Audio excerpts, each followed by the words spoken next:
Bihar board से matric में 2025 में जो भी बच्चे एग्ज़ाम देने वाले हैं उनके लिए हिंदी के 125 प्रश्न जो कि पहला से चौथा चैप्टर तक के 125 प्रश्न, जिसमें श्रम विभाजन, जाति प्रथा, विष के दांत, नाखून क्यों बढ़ते हैं, भारत से हमने क्या सीखा, इन सभी के मिलाकर 125 प्रश्न इस पीडीएफ में है। ठीक है, इसमें टोटल इतना प्रश्न है और आप सभी पूरा प्रश्न को सॉल्व कीजिए और चेक कीजिए खुद को कि आपकी तैयारी किस लेवल तक है। ठीक है, अगर लगभग 100 तक आपका सही हो रहा है तो आप एकदम, आपकी तैयारी बहुत अच्छी है। ठीक है, और ये वैसे प्रश्न हैं जो कि पिछली परीक्षाओं में पूछे हुए हैं। ठीक है, तो पीडीएफ बनाने में बहुत ज़्यादा मेहनत लगता है, तो आप सभी लाइक कर दीजिएगा पीडीएफ को। ठीक है, और चैनल को, वीडियो को लाइक कर दीजिएगा और चैनल को सब्सक्राइब कर दीजिएगा। चलिए शुरू करते हैं। पहला चैप्टर है हमारा श्रम विभाजन और जाति प्रथा। ठीक है, श्रम विभाजन और जाति प्रथा आप जानते हैं, ये पहला चैप्टर है आपके सिलेबस का। ठीक है, भीमराव अम्बेडकर के द्वारा लिखा हुआ। तो चलिए इसका देखते हैं। इसमें लगभग 30 क्वेश्चन है इसका। ठीक है, इस चैप्टर से चलिए शुरुआत करते हैं। पहला क्वेश्चन देखिए, श्रम विभाजन और जाति प्रथा के लेखक कौन है? तो आप सब जानते हैं कि बाबा साहेब भीमराव अम्बेडकर इसके लेखक हैं, श्रम विभाजन और जाति प्रथा के। चलिए दूसरा नंबर क्वेश्चन देखिए, डॉक्टर अम्बेडकर के पिता का नाम क्या था? तो आप सब जानते हैं कि कोई भी चैप्टर से पूछता है तो उसमें लेखक के इंट्रोडक्शन और थोड़ी बहुत बेसिक जानकारी उसके बारे में जानना ज़रूरी होता है। क्योंकि भीमराव अम्बेडकर बहुत बड़े स्कॉलर हैं अपने देश के, तो इसलिए उनके पिता का नाम याद करना आपके लिए कंपलसरी है। तो डॉक्टर अम्बेडकर के पिता का नाम था रामजी सकपाल, इसको याद रखिएगा, रामजी सकपाल, बी आंसर हो जाएगा, उनके पिता का नाम था। ठीक है, चलिए नेक्स्ट क्वेश्चन देखते हैं।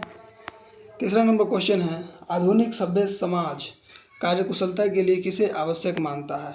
तो आधुनिक सभ्य समाज कार्यकुशलता के लिए श्रम विभाजन को आवश्यक मानता है, तो ये आंसर हो जाएगा। चलिए चौथा नंबर क्वेश्चन देखते हैं। भारत में, चौथा क्वेश्चन है, जाति प्रथा भारत में बेरोजगारी का डैश कारण है। तो डैश में क्या क्या है, प्रत्यक्ष है या प्रमुख है या दोनों? तो जाति प्रथा भारत में प्रत्यक्ष और प्रमुख दोनों कारण हैं, तो सी आंसर हो जाएगा। ठीक है, और ये सभी उनके निबंध के अनुसार इस सब का आंसर देना है, पहला चैप्टर के अनुसार। ठीक है, चलिए आगे देखिए, मुक नायक क्या है? तो देखिए, मुक नायक एक पत्रिका है। ठीक है, और किसके द्वारा लिखा गया है? भीमराव अम्बेडकर के द्वारा लिखा हुआ, यानी कि जारी किया गया पत्रिका है। छठा नंबर क्वेश्चन देखिए, भीमराव अम्बेडकर की मृत्यु कब और कहाँ हुई थी? तो भीमराव अम्बेडकर की मृत्यु 1956 में दिल्ली में हुआ था। ठीक है, 1956 में मृत्यु दिल्ली में हुआ था, इसको याद रखिएगा। भीमराव अम्बेडकर के जन्म मृत्यु को याद रखना जरूरी है, बार बार पूछता है। आगे देखिए, डॉक्टर भीमराव अम्बेडकर का जन्म कब हुआ था? तो देखिए, उनकी मृत्यु 1956 दिल्ली में हुई थी, लेकिन उनका जन्म 14 अप्रैल 1891 को हुआ था। ठीक है, और कहाँ हुआ था जन्म? तो जन्म हुआ था महू, मध्य प्रदेश में। ठीक है, महू मध्य प्रदेश में उनका जन्म हुआ था। चलिए आगे देखिए, और इतना जान लीजिए कि वो मात्र 25 साल की उम्र में पीएचडी कर लिए थे उन्होंने, भीमराव अम्बेडकर ने, सिर्फ 25 साल में, इतने बड़े विद्वान थे। अगला क्वेश्चन है, अम्बेडकर की दृष्टि से भाईचारे का वास्तविक रूप कैसा होता है? तो वास्तविक ऑप्शन में है, दूध शक्कर के मिश्रण की तरह, दूध पानी के मिश्रण की तरह, तिल और टंडुल के मिश्रण की तरह, या पानी या नमक के मिश्रण की तरह। तो दूध और पानी के मिश्रण की तरह भाईचारे का वास्तविक रूप होता है। ठीक है, तो बी आंसर हो जाएगा। चलिए आगे देखते हैं। 9 नंबर क्वेश्चन है, भारतीय संविधान के निर्माण में महत्वपूर्ण भूमिका किसकी है? तो भारतीय संविधान के निर्माण में सबसे महत्वपूर्ण भूमिका भीमराव अम्बेडकर की है। इन्हें भारतीय संविधान का निर्माता कहा जाता है। ठीक है, भीमराव अम्बेडकर को। चलिए 10 नंबर क्वेश्चन देखते हैं। क्वेश्चन को हम स्पीड में इसलिए खींच रहे हैं कि वीडियो ज़्यादा लंबा ना हो, क्योंकि टोटल 125 क्वेश्चन है और इसमें आपका 4 चैप्टर क्लियर हो जाएगा, 1 से लेकर 4 चैप्टर तक क्लियर हो जाएगा। ठीक है, और ज़्यादा एक्सप्लेन करने पर समय लग जाएगा, वीडियो लंबा हो जाएगा, तो इसलिए लगभग 30 मिनट में इसको क्लियर कर देंगे। चलिए आगे देखिए, सभ्य समाज की आवश्यकता क्या है? तो सभ्य समाज की आवश्यकता श्रम विभाजन है। श्रम विभाजन सभ्य समाज की आवश्यकता है। चलिए आगे देखिए, नेक्स्ट क्वेश्चन है, प्राथमिक शिक्षा प्राप्त करने के बाद अम्बेडकर उच्चतर शिक्षा प्राप्त करने के लिए कहाँ गए थे? उच्चतर शिक्षा मतलब ग्रेजुएशन के लिए, ठीक है। ग्रेजुएशन के लिए कहाँ गए थे? तो न्यूयॉर्क गए थे। इसको याद रखिएगा, न्यूयॉर्क गए थे उच्चतर शिक्षा प्राप्त करने के लिए। चलिए आगे देखते हैं 12 नंबर क्वेश्चन। अम्बेडकर चिंतन व रचनात्मक के लिए प्रेरक व्यक्ति कौन है? मतलब अम्बेडकर के लिए प्रेरक व्यक्ति कौन है या वे किससे प्रेरित हैं? तो बुद्ध से, कबीर से, या ज्योतिबाई फुले से, या इनमें से सभी। तो वे तीनों से प्रेरित हैं, तो डी नंबर आंसर हो जाएगा, ठीक है, डी आंसर हो जाएगा। वे तीनों से, बुद्ध, कबीर और ज्योतिबाई फुले तीनों से प्रेरित हैं भीमराव अम्बेडकर। नेक्स्ट क्वेश्चन है, जाति पाति तोरक मंडल भाषण लाहौर में कब हुआ था? तो जाति पाति तोरक मंडल भाषण लाहौर में 1936 में हुआ था, तो सी आंसर हो जाएगा। नेक्स्ट क्वेश्चन देखिए, 14 नंबर क्वेश्चन है, श्रम विभाजन और जाति प्रथा क्या है? तो सभी चैप्टर से पूछता है कि ये कहानी है कि निबंध है कि कविता है। तो ये श्रम विभाजन जाति प्रथा एक निबंध है, ठीक है, तो सी आंसर हो जाएगा।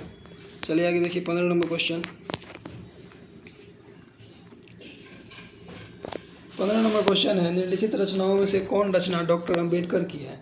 तो द कास्ट इन इंडिया जो है वो डॉक्टर अम्बेडकर के द्वारा लिखा हुआ है, ठीक है। द कास्ट इन इंडिया और the untouchables who are they, the untouchables who are they, who are Shudras, ठीक है। ये तीनों जो है, ये तीनों भीमराव अम्बेडकर के द्वारा लिखा हुआ किताब है, इसलिए ऑप्शन डी हमारा आंसर हो जाएगा, इनमें से सभी। नेक्स्ट क्वेश्चन देखिए, आधुनिक सभ्य समाज श्रम विभाजन को आवश्यक क्यों मानता है? तो आधुनिक सभ्य समाज श्रम विभाजन को कार्य कुशलता के लिए आवश्यक मानता है, तो ए आंसर हो जाएगा। नेक्स्ट क्वेश्चन देखिए, यहाँ पे ए है, ठीक है। श्रम विभाजन जाति प्रथा पाठ बाबा साहेब के किस भाषण का संपादित अंश है? मतलब किस भाषण से इस चैप्टर को लिखा गया है? तो देखिए चारों उन्हीं के द्वारा दिया गया भाषण है, ठीक है। लेकिन annihilation of caste option C हमारा हो जाएगा आंसर। इसी से जाति प्रथा और श्रम विभाजन को बनाया गया है चैप्टर को। नेक्स्ट क्वेश्चन देखिए, अंबेडकर के भाषण एनिहिलेशन ऑफ कास्ट, जिससे ये श्रम विभाजन जाति प्रथा बना है, को किसने हिंदी में रूपांतर किया या ट्रांसलेट किया?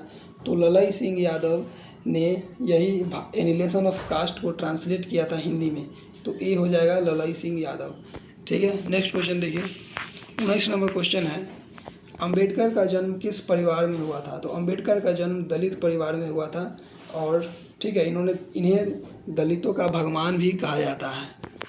चलिए आगे देखिए, 20 नंबर क्वेश्चन है, लेखक को इस युग में कहाँ पर विडंबना दिखाई देती है? तो इस युग में लेखक को जातिवाद में विडंबना दिखाई देती है, ठीक है, तो ए आंसर हो जाएगा।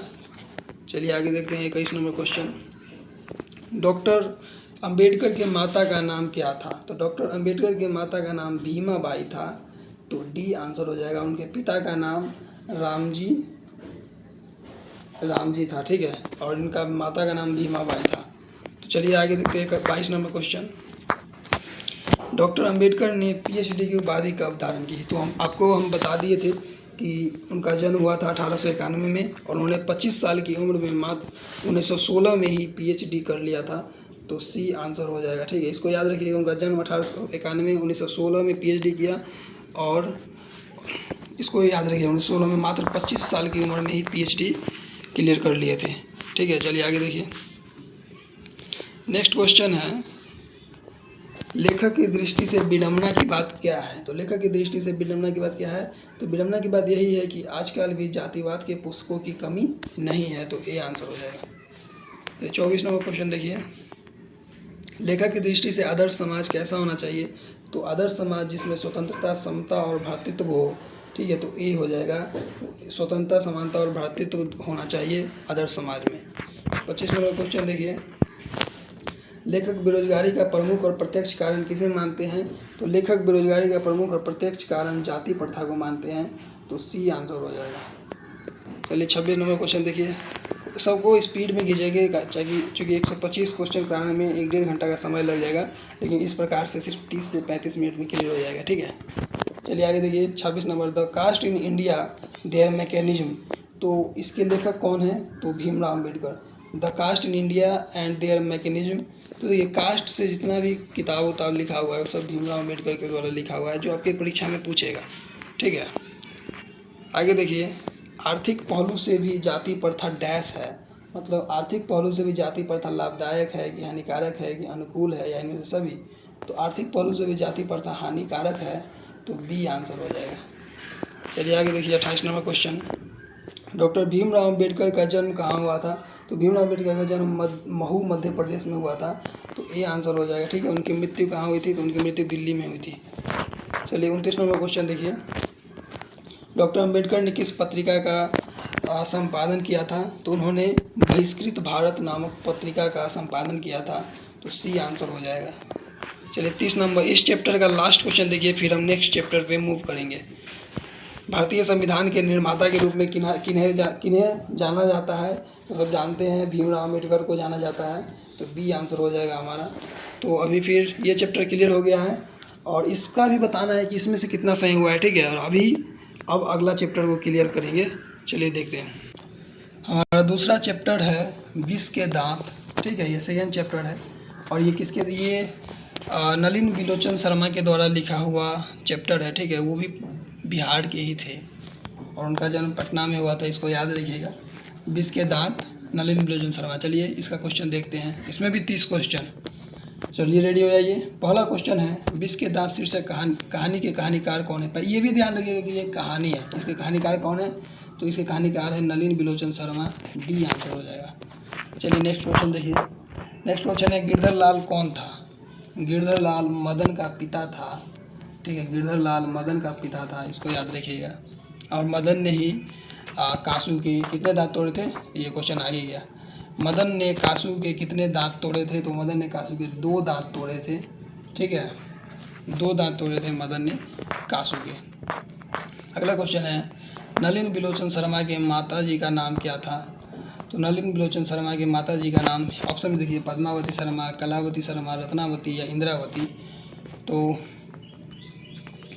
इसका आंसर हो जाएगा ये, देखिए रत्नावती शर्मा, सी दिया हुआ है इसमें। तो नलिन बिलोचन शर्मा की माँ का नाम रत्नावती शर्मा था, तो ऑप्शन सी हमारा आंसर हो जाएगा।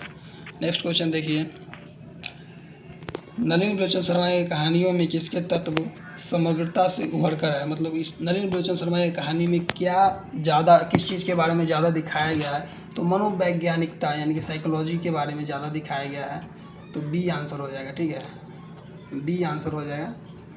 इसको याद रखिएगा, नलिन बिलोचन शर्मा के कहानियों में मनोवैज्ञानिकता को ज़्यादा दिखाया गया है। नेक्स्ट क्वेश्चन है, मोटरकार को किससे खतरा था? तो मोटरकार को खोखा से खतरा था। ठीक है, और खोखा का नाम, खोखा कौन था? तो खोखा कासू था। और देखिए यहाँ पे खोखा खोखी किस भाषा का शब्द है? देखिए खोखा खोखी का मतलब होता है बच्चा और बच्ची। ठीक है, लड़का लड़की, और ये एक बंगला भाषा का शब्द है, बंगला भाषा का शब्द है खोखा खोखी। 8 नंबर क्वेश्चन देखिए, क्वेश्चन में है कि ऐसे ही लड़के आगे चलकर गुंडे, चोर और डाकू बनते हैं। यह पंक्ति कहानी के किस पात्र ने की थी? यानी कि यह किसने कहा कि ऐसे ही लड़के आगे चलकर चोर, डाकू, गुंडे बनते हैं? तो ये सेन साहब ने कहा था। ठीक है, तो सेन साहब ने कहा था, सी आंसर हो जाएगा हमारा। अगला क्वेश्चन देखिए 9 नंबर, खोखा खोखी का अर्थ क्या है? तो खोखा खोखी का अर्थ होता है बच्चा या बच्चा और बच्ची। ठीक है, तो ये आंसर हो जाएगा हमारा। नेक्स्ट क्वेश्चन देखिए 10 नंबर क्वेश्चन, खोखा का नाम क्या था? तो खोखा का नाम कासू था। ठीक है, कासू था खोखा का नाम, तो सी आंसर हो जाएगा। ठीक है, 11 नंबर क्वेश्चन देखिए, विष के दांत कैसी कहानी है? तो आपको बोले नलिन बिलोचन शर्मा की कहानियाँ मनोवैज्ञानिक होती है, तो ऑप्शन डी में होगा, ये है मनोवैज्ञानिक। ठीक है, तो विष के दांत भी एक मनोवैज्ञानिक कहानी है, साइकोलॉजी पर बेस्ड है। ठीक है, अगला क्वेश्चन देखिए, सेन साहब अपने पुत्र को क्या बनाना चाहते थे? तो सेन साहब अपने पुत्र को बिजनेसमैन या इंजीनियर बनाना चाहते थे, तो ए आंसर हो जाएगा हमारा। ठीक है, स्पीड में खींच रहे हैं भाई, ज़्यादा दिक्कत नहीं होना चाहिए। चलिए आगे देखिए, मदन अक्सर किसके हाथों से पीटता था? तो मदन जो अपने पिता के हाथों से बार बार पीटता था, तो ऑप्शन डी आंसर हो जाएगा। ठीक है, नेक्स्ट क्वेश्चन देखिए 14 नंबर क्वेश्चन है, नलिन बिलोचन शर्मा के पिता का नाम क्या था? तो नलिन बिलोचन शर्मा के पिता का नाम पंडित राम अवतार शर्मा था, तो ए आंसर हो जाएगा। चलिए आगे देखिए 15 नंबर क्वेश्चन, सेन साहब ने किसे खूब फटकार लगाई? सेन साहब ने किसे खूब फटकार लगाई, तो ए में ही सही है, बाकी ऑप्शन रहने दीजिए, यहीं पे मार दीजिए, गिरधर लाल को फटकार लगाई सेन साहब ने, ठीक है। आगे देखिए यहाँ पे है ऑप्शन खोखा को, मदन को, यश वाली को, तो गिरधर लाल आंसर हो जाएगा। नेक्स्ट क्वेश्चन देखिए, विष के दांत कहानी किस वर्ग के अंतर विरोधों को उजागर करती है, मतलब विष के दांत कहानी में किस वर्ग को दर्शाया गया है, तो ये एक मध्यम वर्ग को, मिडिल क्लास फैमिली को बताया गया है इसमें, ठीक है, सी आंसर हो जाएगा। नेक्स्ट क्वेश्चन देखिए, कासू मदन के साथ किस खेल में शरीक होना चाहता था, मतलब कासू मदन के साथ कौन सा खेल खेलना चाहता था, तो लट्टू का खेल, लट्टू नचाने वाला खेल खेलना चाहता था, तो डी आंसर हो जाएगा, जिसको मदन ने खेलने से मना कर दिया था, ठीक है। आगे देखिए 18 नंबर क्वेश्चन, सेन साहब किसके व्यंग से, मतलब किसके बात से ऐठ कर रह गए, तो पत्रकार महोदय के बात से ऐठ कर रह गए थे सेन साहब, तो ए आंसर हो जाएगा हमारा, ठीक है। चलिए आगे देखिए, आपको अगर पीडीएफ अच्छा लग रहा होगा ना भाई, तो लाइक कर दीजिएगा चैनल को, वीडियो को लाइक कर दीजिएगा और चैनल को सब्सक्राइब कर दीजिएगा, ठीक है, बहुत मेहनत लगता है भाई। चलिए लाइए देखिए आगे क्वेश्चन 19 नंबर है, मदन की उम्र क्या थी, तो मदन 5-6 साल का लड़का था, ठीक है, जो गिरधर लाल का बेटा था, ठीक है। गिरधर लाल कौन था, तो सेन साहब के यहाँ नौकर था, तो 5-6 साल का लड़का, ए आंसर हो जाएगा। 20 नंबर क्वेश्चन देखिए, मदन किसका पुत्र था, तो ऑफकोर्स गिरधर का पुत्र था, बी नंबर आंसर हो जाएगा हमारा, गिरधर का पुत्र। गिरधर कौन था, तो गिरधर सेन साहब के यहाँ नौकरी करता था। चलिए आगे देखिए, ये लेखक के बारे में है क्वेश्चन, नलिन बिलोचन शर्मा के बारे में। नलिन बिलोचन शर्मा पटना विश्वविद्यालय के हिंदी विभाग के अध्यक्ष कब बने थे, यानी कि पटना यूनिवर्सिटी के हिंदी विभाग के अध्यक्ष नलिन बिलोचन शर्मा कब बने थे, तो मेरे ख्याल से 1959 में बने थे। चलिए आंसर नीचे है, देख लेते हैं, हाँ 1959 ही है, तो 1959 में ही बने थे, तो डी आंसर हो जाएगा। पटना विश्वविद्यालय के, पटना यूनिवर्सिटी के टीचर कब बने थे, हिंदी विभाग के, तो 1959 हो जाएगा। अगला क्वेश्चन है, नलिन बिलोचन शर्मा का जन्म कब हुआ था, तो नलिन बिलोचन शर्मा का जन्म 18 फरवरी 1916 को हुआ था। आपने अभी अभी इससे पहले देखा है कि भीमराव अम्बेडकर ने 1916 में पीएचडी कर लिया था, ठीक है, तो इसको याद कर सकते हैं कि भीमराव अम्बेडकर ने 1916 में पीएचडी किया और नलिन बिलोचन शर्मा का जन्म 1916 में ही हुआ है, और दोनों में ये कॉमन है, उन्होंने पीएचडी किया था 1916 में और नलिन बिलोचन शर्मा का जन्म हुआ था 1916 में। चलिए आगे देखते हैं 23 नंबर क्वेश्चन। अगला क्वेश्चन है, नलिन बिलोचन शर्मा की मृत्यु कब हुई थी, तो नलिन बिलोचन शर्मा की मृत्यु 12 सितंबर को हुई थी, 12 सितंबर को हुई थी, 12 सितंबर 1961 को हुई थी, और जन्म कब हुआ था, तो 1916 को हुआ था, ठीक है। आज मृत्यु हुआ था 12 सितंबर 1961 को और जन्म हुआ था, तो ये दोनों, इनका तो याद करना बहुत आसान है, ठीक है। ये देखिए यहाँ पे देखिए, नलिन बिलोचन शर्मा की मृत्यु 1961 में, डेट याद करना थोड़ा टफ है, 1961 में, और जन्म कब हुआ था, तो 1916 में। 61 और 16 दोनों एक दूसरे का उल्टा होता है, तो यहाँ 16 और यहाँ 61, तो 16 पहले आता है 61 बाद में आता है, 16 में जन्म 61 में मृत्यु, लेकिन डेट याद करना पड़ेगा, इसमें 12 सितंबर है, उसमें 18 फरवरी है। चलिए आगे देखिए, अगला क्वेश्चन है, नलिन बिलोचन शर्मा का जन्म कहाँ हुआ था, तो पटना में हुआ था, लेकिन पटना में कहाँ हुआ था, तो बदरघाट पटना में हुआ था, ठीक है, बदरघाट पटना में हुआ था नलिन बिलोचन शर्मा का जन्म। 25 नंबर क्वेश्चन देखिए, दृष्टिकोण किनकी रचना है, तो दृष्टिकोण यही नलिन बिलोचन शर्मा की रचना है, तो बी आंसर हो जाएगा। आगे देखिए 26 नंबर क्वेश्चन, लड़कियां क्या है कठपुतलियाँ, लड़कियां, ये कहानी का एक लाइन है कि लड़कियां क्या है कठपुतलियाँ है, किसे इस बात पर गर्व था, तो किसे इस बात पर गर्व था, तो ऑप्शन में है माता पिता को गर्व था, ठीक है, माता पिता को गर्व था कि लड़कियां क्या है कठपुतलियाँ है, यह इस बात पर किसे गर्व था, तो माता पिता को था, और इस बात पर होना नहीं चाहिए क्योंकि ये गलत बात है भाई, इक्वलिटी होना चाहिए सब में। चलिए आगे देखिए, कौओं की जमात में शामिल होने के लिए कौन ललक गया, तो कौओं की जमात में शामिल होने के लिए हंस ललक गया, और ये किसके लिए कहा गया कि मदन जब खेल रहा था तो उसमें कासू भी खेलने के लिए आया, लेकिन मदन ने उसे मना कर दिया था, तो यही इसीलिए कहा गया है कि कौओं के जमात में हंस भी शामिल होने के लिए ललक गया, मतलब तरस गया एक तरह से। किसके अनुसार सेनों ने सिद्धांतों को भी बदल दिया, तो खोखा के अनुसार सेनों ने सिद्धांतों को भी बदल दिया। चलिए आगे देखिए, सेन साहब की कितनी लड़कियां थी, तो सेन साहब की 5 लड़कियां थी, और इन्हीं को गर्व था कि लड़कियां क्या है कठपुतलियाँ हैं, तो सेन साहब को ही गर्व था, ठीक है, तो ये सब गलत बात है। अच्छा कहानी है उसमें क्या दिक्कत है। चलिए आगे देखिए, सोफर शब्द का क्या मतलब है? सोफर जो वर्ड है यहाँ पे, सोफर शब्द का क्या अर्थ है? इसी कहानी से रिलेटेड है। सोफर शब्द का मतलब होता है ड्राइवर, ड्राइवर को इसमें सोफर कहा गया है। ठीक है, आगे देखिए 31 नंबर। नहीं, इसका क्वेश्चन खत्म हो गया। फिर अब तीसरा चैप्टर पर जाएंगे। इसमें भी आप बताइएगा, आप ऐसे बताइए कितना कितना सही हुआ। जैसे पहला चैप्टर का 30, मान लीजिए आपका 30 में से 25 सही हुआ है। ठीक है, तो पहला 25, फिर प्लस करके दूसरा चैप्टर में मान लीजिए आपका 28 सही हुआ है तो 28, या तीसरा चैप्टर में 20 सही है। जितना भी हुआ ऐसे प्लस करके 4 बार लिख के कमेंट करिए, बताइएगा। ठीक है, तो तीसरा चैप्टर पे फिर तीसरा चैप्टर का ऑब्जेक्टिव देखते हैं। चलिए, तीसरा चैप्टर है हमारा भारत से हमने क्या सीखा। ये मैक्स मुलर के द्वारा लिखा हुआ है, भारत से हमने क्या सीखा। ठीक है, और आपको 2-3 चीज़ बता देते हैं और उसके बाद सब चीज़ क्लियर कर लीजिएगा। ठीक है, मैक्स मुलर जर्मनी से संबंधित है और इसमें जो आएगा गवर्नर जनरल वो है वॉरेन हॉस्टिंग। ठीक है, सोने का सिक्का बनारस में मिला था। इससे आप लगभग इसका क्वेश्चन कर लीजिएगा। ठीक है, तो चलिए शुरू करते हैं क्वेश्चन। पहला क्वेश्चन है, मैक्स मुलर को वेदांतियों का वेदांती किसने कहा? तो वेदांतियों का वेदांती मैक्स मुलर को स्वामी विवेकानंद ने कहा, तो बी आंसर हो जाएगा। ठीक है, तो बी आंसर हो जाएगा, स्वामी विवेकानंद ने मैक्स मुलर को वेदांतियों का वेदांती कहा। नेक्स्ट क्वेश्चन देखिए, दारिस नामक सोने के सिक्कों से भरा घड़ा किसे मिला था? तो वॉरेन हेस्टिंग को मिला था। कहाँ मिला था तो बनारस में मिला था। ठीक है, तीसरा नंबर क्वेश्चन देखिए, मेघदूतम नामक पुस्तक का अनुवाद, मेघदूतम पहले बताइए किसके द्वारा लिखा हुआ है? तो मेघदूतम कालिदास के द्वारा लिखा हुआ है। ठीक है, कालिदास को संस्कृत का पिता भी कहा जाता है। कालिदास के द्वारा लिखा हुआ है मेघदूतम का अनुवाद मैक्स मुलर ने किस भाषा से किया? तो मैक्स मुलर ने जर्मन भाषा में किया, क्योंकि वह जर्मनी का ही था। ठीक है, तो मैक्स मुलर जर्मनी का था तो इसलिए जर्मन भाषा में उसका अनुवाद किया है। तो कालिदास के द्वारा लिखा हुआ मेघदूत को। चौथा नंबर क्वेश्चन देखिए, चौथा नंबर क्वेश्चन है, संस्कृत भाषा और यूरोपीय भाषा का तुलनात्मक व्याख्या किसने किया? तो संस्कृत और यूरोपीय भाषा का तुलनात्मक व्याख्या मैक्स मुलर ने किया, तो ए नंबर हो जाएगा आंसर।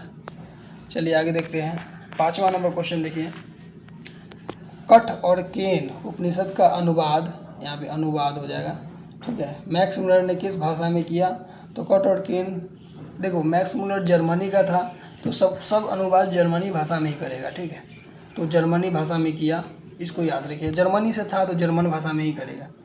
नेक्स्ट क्वेश्चन देखिए, 6 नंबर क्वेश्चन, आंसर भी आ गया। अच्छा देखिए, लिपजिंग विश्वविद्यालय में मैक्स मुलर ने किस भाषा का अध्ययन किया था? 6 नंबर क्वेश्चन है, लिपजिंग विश्वविद्यालय में मैक्स मुलर ने किस भाषा का अध्ययन किया? तो संस्कृत का अध्ययन किया। ठीक है, और ऐसे भी पूछ देगा कि मैक्स मुलर ने संस्कृत का अध्ययन किस विश्वविद्यालय में किया? तो लिपजिंग विश्वविद्यालय में किया। तो इसको भी याद रखिएगा, लिपजिंग विश्वविद्यालय में संस्कृत का। 7 नंबर क्वेश्चन देखिए, मैक्स मुलर की मृत्यु कब हुई? तो मैक्स मुलर की मृत्यु 28 अक्टूबर 1900 ईस्वी में हुई थी। ठीक है, मैक्स मुलर की मृत्यु 28 अक्टूबर 1900 ईस्वी में हुई थी। ठीक है, तो डी आंसर हो जाएगा। अगला क्वेश्चन देखिए, 8 नंबर क्वेश्चन है, पारसियों के धर्म का नाम क्या है? पारसियों के धर्म का नाम है जरथुस। ठीक है, जरथुस पारसियों के धर्म का नाम है, तो डी आंसर हो जाएगा। अगला क्वेश्चन देखिए, 9 नंबर क्वेश्चन, जनरल कनिंघम का संबंध किससे है? तो जनरल कनिंघम का संबंध पुरातत्व से है। पुरातत्व का मतलब पुरानी चीज़ों का अध्ययन, पुरातत्विक विज्ञान कहलाता है। पुरातत्व पुरानी चीज़ें कहलाती है, बहुत पुरानी चीज़ें पुरातत्व कहलाती है, तो सी आंसर हो जाएगा। नेक्स्ट क्वेश्चन देखिए, 10 नंबर क्वेश्चन है कि 172 दारिस नामक सोने के सिक्के। अब देखिए, कभी कभी ये भी पूछ सकता है कि वो जो सोने का सिक्का मिला था उसमें कितने सिक्के था? तो 172 सिक्का था। ठीक है, इसको भी याद रखिएगा कि नामक सोने का सिक्का कहाँ मिला था। तो आपको बताया बनारस में मिला था, उसका नाम चेंज करके वाराणसी कर दिया गया। ठीक है, तो वाराणसी सी आंसर हो जाएगा। 11 नंबर क्वेश्चन है, महारानी विक्टोरिया ने नाइट की उपाधि किसे दी? तो मैक्स मुलर को दी। और किसने दी? तो महारानी विक्टोरिया ने दी। ठीक है, तो महारानी विक्टोरिया ने नाइट की उपाधि मैक्स मुलर को दी, तो ए आंसर हो जाएगा। चलिए 12 नंबर क्वेश्चन देखते हैं। 12 नंबर क्वेश्चन, नालंदा विश्वविद्यालय कहाँ है? बिहार में है भाई, बिहार में है, ए हो जाएगा। चलिए आगे देखिए, 13 नंबर क्वेश्चन। 13 नंबर क्वेश्चन है, निर्वंश विद्या किससे संबंधित है? निर्वंश विद्या का संबंध किससे है? तो निर्वंश विद्या का संबंध, आई थॉट कि किसमें भाई देखना पड़ेगा आंसर। यहाँ देखिए आंसर है मानव विज्ञान से। मानव विज्ञान से निर्वंश विद्या का संबंध है, तो कौन सा आंसर हो जाएगा? सी आंसर हो जाएगा, सी नंबर। ठीक है, चलिए आगे देखिए। दारिस, दारिस क्या है? तो आपको बताया था 172 सोने के सिक्कों का मतलब घड़ा था, तो सोने के प्राचीन कालीन सिक्के, तो बी आंसर हो जाएगा। नेक्स्ट क्वेश्चन देखिए, 15 नंबर क्वेश्चन। मैक्स मुलर का जन्म कब हुआ था? तो मैक्स मुलर का जन्म 6 दिसंबर 1823 को हुआ था। इसको आप याद रखिएगा, 6 दिसंबर 1823, डी आंसर हो जाएगा। ठीक है, डी हो जाएगा आंसर। नेक्स्ट क्वेश्चन देखिए, प्लेटो, जैसे प्लेटो का संबंध किस देश से है? तो प्लेटो का संबंध यूनान से है, यूनान से है, डी हो जाएगा। वैसे ही पूछ लेगा मैक्स मुलर का संबंध किस देश से है? तो मैक्स मुलर का जर्मनी से है, तो प्लेटो का यूनान हो गया, डी। चलिए आगे देखिए। भारत से हमने क्या सीखा कि रचनाकार कौन है? तो मैक्स मुलर है, बी हो जाएगा। 18 नंबर क्वेश्चन है, शाहनामा का रचनाकाल क्या था? शाहनामा का रचनाकाल 10वीं 11वीं शताब्दी था, बी आंसर हो जाएगा। ठीक है, 10वीं 11वीं शताब्दी में शाहनामा लिखा गया था। नेक्स्ट क्वेश्चन देखिए, संस्कृत का अग्नि शब्द लैटिन के किस रूप से मिलता है? तो संस्कृत का जो अग्नि शब्द है, ये अग्नि है। ठीक है, अग्नि मतलब क्या? आग। संस्कृत का जो अग्नि शब्द है वो लैटिन के एग्रिस से मिलता है, एग्रिंस का मतलब भी आग होता है। तो आपसे कभी कभी पूछ देगा कि इंग्रिस का मतलब क्या होता है? तो इंग्रिस का मतलब आग होता है, और ये संस्कृत के अग्नि शब्द से मिलता जुलता है। चलिए आगे देखते हैं, 20 नंबर क्वेश्चन। हरकस क्या थे? तो हरकस पुरातत्वविद थे। पुरातत्वविद मतलब जो पुरानी चीज़ों पर रिसर्च करते हैं या खोज करते हैं। ठीक है, अरे नहीं, गलत हो गया। हरकस थे वनस्पतिक वैज्ञानिक थे। ठीक है, ए होगा आंसर, सी नहीं होगा, ए हो जाएगा। वनस्पति वैज्ञानिक थे हरकस। चलिए आगे देखते हैं। सर विलियम जोन ने भारत की यात्रा कब की? तो सर विलियम जोन ने भारत की यात्रा 1783 ईस्वी में की, तो डी आंसर हो जाएगा हमारा। 22 नंबर क्वेश्चन देखिए, मुंडा किस देश की जाति है? तो ये आदिवासियों की जाति है, जनजाति है एक तरह से भारत की। हमारे देश की मुंडा जाति है, जो कहाँ पाई जाती है? तो झारखंड में ये लोग रहते हैं। ठीक है, ज़्यादातर। और आपने सुना भी होगा बिरसा मुंडा, जो कि स्वतंत्रता संग्राम में भी पार्टिसिपेट किए हैं, अंग्रेज़ों के विरुद्ध लड़ाई किए हैं। बिरसा मुंडा के बारे में आपने पढ़ा होगा। चलिए आगे देखिए, 23 नंबर क्वेश्चन देखिए। 23 नंबर क्वेश्चन है कि भारत से हमने क्या सीखा पाठ में सिकंदर विशेषण किसके लिए प्रयुक्त किया गया? मतलब सिकंदर जो वर्ड है वो किसके लिए यूज किया गया है? तो युवा अंग्रेज अधिकारियों के लिए सिकंदर यूज किया गया है। ठीक है, चलिए नेक्स्ट क्वेश्चन देखिए। नेक्स्ट क्वेश्चन है, भारत कहाँ बसता है? तो भारत एक्चुअल में गाँव में बसता है, तो डी आंसर हो जाएगा।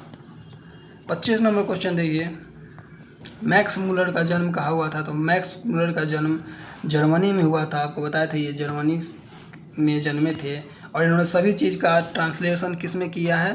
तो जर्मनी भाषा में ही किया है, जर्मन भाषा में। चलिए 26 नंबर क्वेश्चन देखिए, वॉरेन हेस्टिंग कौन था? तो देखिए वो जो घड़ा मिला था वो इसे ही मिला था, वॉरेन हेस्टिंग, और ये उस टाइम का भारत का गवर्नर जनरल था। ए हो जाएगा आंसर। नेक्स्ट क्वेश्चन देखिए, 27 नंबर देखिए, मैक्स मुलर के पिता का नाम क्या था? तो मैक्स मुलर के पिता का नाम विल्हेम्स मुलर मैक्स मुलर के पिता का नाम था, तो ए हो जाएगा आंसर। 28 नंबर क्वेश्चन है, प्रत्न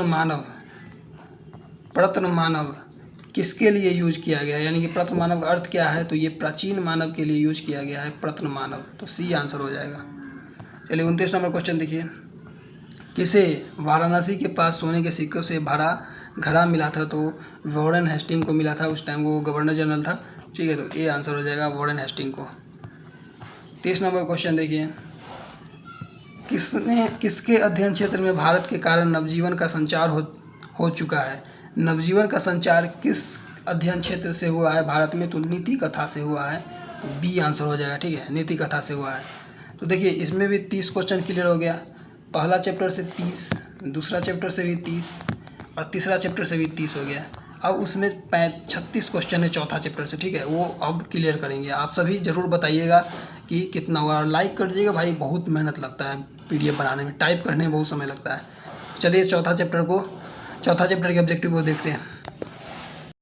चौथा चैप्टर है हमारा नाखून क्यों बढ़ते हैं, और ये हजारी प्रसाद द्विवेदी के द्वारा लिखा हुआ एक निबंध है, और निबंध में ये पूछ देगा कौन सा निबंध, ललित निबंध है, ठीक है। तो यही है चौथा चैप्टर। इसमें 36 ऑब्जेक्टिव है और टोटल मिला के 125 हो जाएंगे, ठीक है। तो चलिए इसका ऑब्जेक्टिव देखते हैं। इसमें तो ये तो क्वेश्चन हो गया कि इस निबंध के रचनाकार कौन है, तो हजारी प्रसाद द्विवेदी, तो डी हो जाएगा आंसर। चलिए आगे देखिए 2 नंबर क्वेश्चन।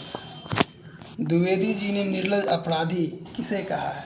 तो द्विवेदी जी ने निर्लज अपराधी नाखून को कहा है।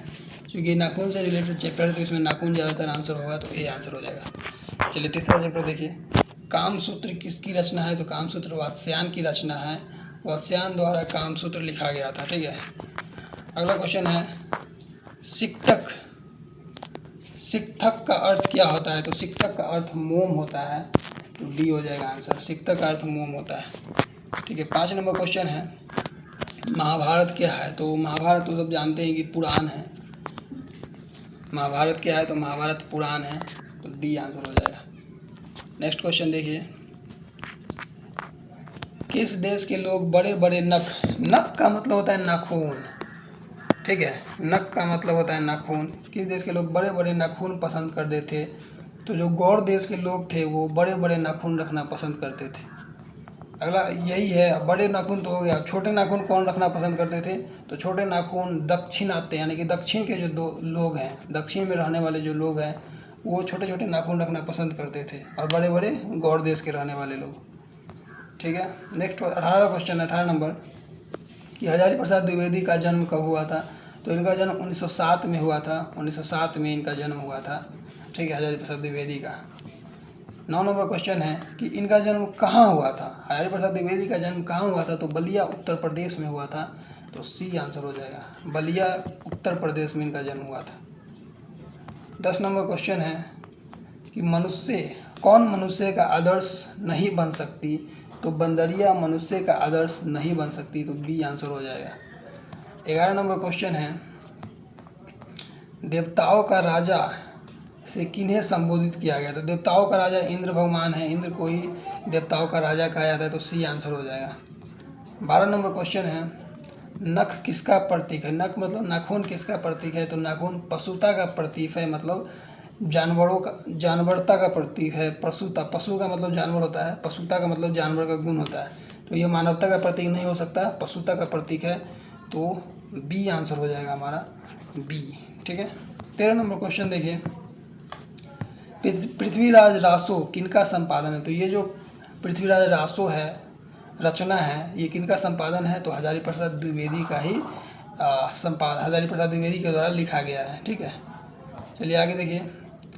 अगला क्वेश्चन है काशी हिंदू विश्वविद्यालय से हजारी प्रसाद द्विवेदी को कौन सा उपाधि मिला है? तो काशी हिंदू विश्वविद्यालय से क्या उनको पद्म भूषण, अशोक चक्र या विजय चक्र, या ऑप्शन डी में है ज्योतिषाचार्य, तो ज्योतिषाचार्य ही उपाधि मिला है।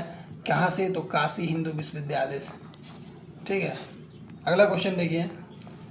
अगला क्वेश्चन है कि उन्हें पद्म भूषण कब मिला? तो हजारी प्रसाद द्विवेदी को पद्म भूषण 1959 में मिला था। 57 में मिला था, तो बी आंसर हो जाएगा, ठीक है। पद्म भूषण की उपाधि 1957 में मिला था। चलिए 16 नंबर क्वेश्चन देखते हैं। अशोक के फूल की रचना किसने की? अशोक के फूल की रचना हजारी प्रसाद द्विवेदी ने की, तो सी आंसर हो जाएगा। 17 नंबर क्वेश्चन देखिए। हजारी प्रसाद द्विवेदी का मृत्यु कब और कहाँ हुआ? तो उनका मृत्यु 1979 में दिल्ली में हुआ था, ठीक है। और भीमराव अम्बेडकर का भी मृत्यु दिल्ली में ही हुआ था, इसको याद रखिएगा। 18 नंबर क्वेश्चन है। 18 नंबर क्वेश्चन है नाखून का इतिहास किस पुस्तक में मिलता है? तो नाखून का इतिहास जो है वो कामसूत्र पुस्तक में मिलता है, तो ए आंसर हो जाएगा, ठीक है। 19 नंबर और इसके लेखक वात्स्यायन है। 19 नंबर क्वेश्चन है कि हजारी प्रसाद द्विवेदी ने डी लिट की उपाधि डॉक्टर लिट की उपाधि, या नहीं डी लिट ही है, डी लिट की उपाधि किस विद्यालय से प्राप्त की? तो लखनऊ वीवी से। ठीक है, लखनऊ वीवी से डी लिट की उपाधि प्राप्त की। 20 नंबर क्वेश्चन देखिए, कहानी में चंद्राकार, त्रिकोण, दंतुल, वर्तुलाकार आकृतियों का संबंध मानव के किस अंग से है? तो नाखून से है।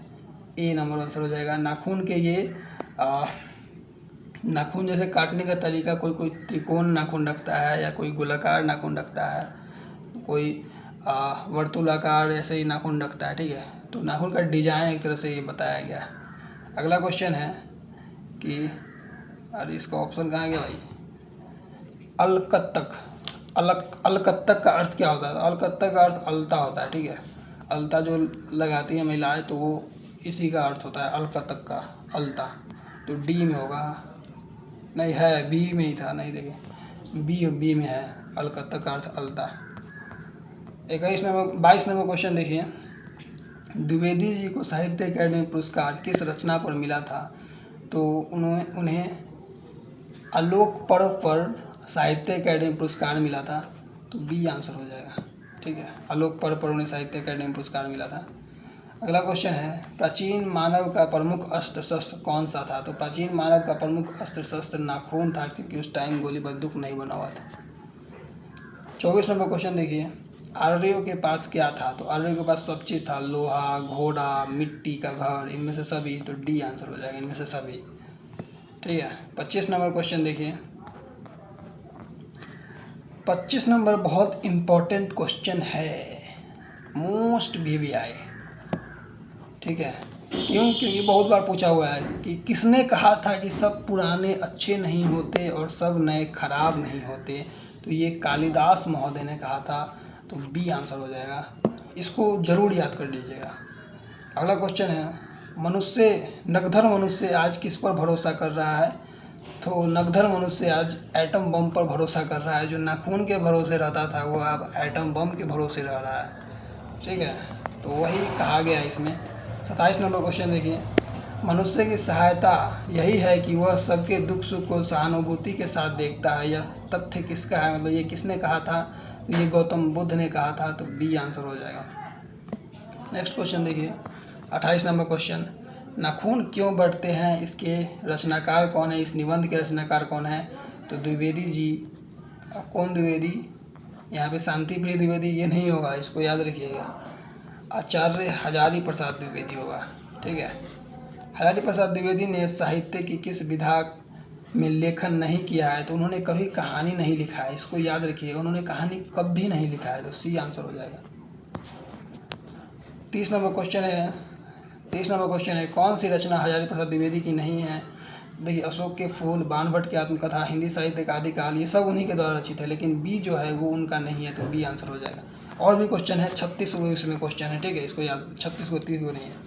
हिरोशिमा कहाँ है? तो हिरोशिमा जापान में है, जहाँ पहला बार परमाणु बम गिरा था। ठीक है, नेक्स्ट क्वेश्चन देखिए, कौन छोटे नख रखना पसंद करता है? तो दक्षिण के लोग बताए थे उस टाइम छोटे नख रखना पसंद करता है, और गौड़ देश के लोग बड़े नख रखना पसंद करता है। नाखून क्यों बढ़ते हैं किस प्रकार का निबंध है? तो ये एक ललित निबंध है, यह भी एक ललित निबंध है। ठीक है, तो ए आंसर हो जाएगा। चलिए आगे देखिए, 34 नंबर क्वेश्चन, दधीची की हड्डी से क्या बना था? तो इंद्र का वज्र। दधीची जो ऋषि है, उनकी हड्डी से इंद्र का वज्र बना हुआ है। 35 नंबर क्वेश्चन देखिए, लेखक के अनुसार मनुष्य में नाखून किसके जीवांत प्रतीक है? तो ये पार्श्वी वृत्ति यानी कि पशुता के प्रतीक है। ठीक है, 36 नंबर क्वेश्चन देखिए, ये लास्ट क्वेश्चन है, सहजात वृत्तियाँ किसे कहते हैं? तो ये बार बार पूछ देता है, अनजान स्मृतियों को सहजात वृत्तियाँ कहते हैं। तो बी आंसर हो जाएगा। तो भाई पूरा क्वेश्चन ख़त्म हो गया है। ठीक है, हमने पहला चैप्टर से 30 क्वेश्चन, दूसरा से 30, तीसरा से भी 30 और चौथा से 36 क्वेश्चन क्लियर किया है। ठीक है, तो टोटल 126 क्वेश्चन बनता है, और आपको इसी प्रकार टाइप करना है कि इसमें जितना सही हुआ इसमें प्लस उतना ऐड करके सब बताना है। ठीक है, और बहुत मेहनत लगता है बनाने में भाई, टाइप करने में बहुत समय लगता है। तो चैनल को सब्सक्राइब कर लीजिएगा और वीडियो को लाइक कर लीजिएगा। थैंक यू, बाय बाय भाई, बंद होने